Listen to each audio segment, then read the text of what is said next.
ఎన్నో అంచనాల మధ్య అవాంతరాలను దాటుకుంటూ global star Ram Charan, Bollywood star director Shankar దర్శకత్వంలో తెరకెక్కిన గేమ్ చేంజర్ సంక్రాంతి కానుకగా జనవరి 10న ప్రేక్షకుల ముందుకు వచ్చింది.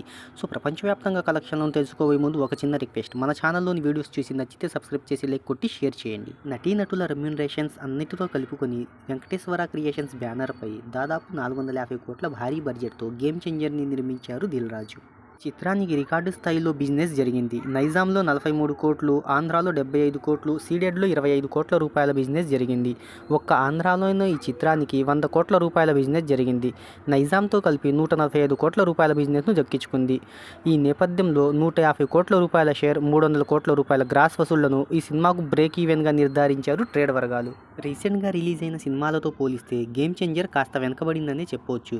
కానీ ఉన్నంతలో బాగానే రచ్చ చేసింది.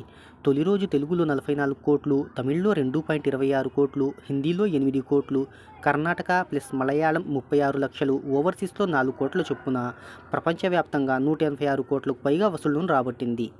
రామ్ చరణ్ హీరోగా నటించిన వినయ విధేయ రామ తొలి రోజు 34 కోట్ల షేర్ను రామ్ చరణ్ మళ్ళీ తన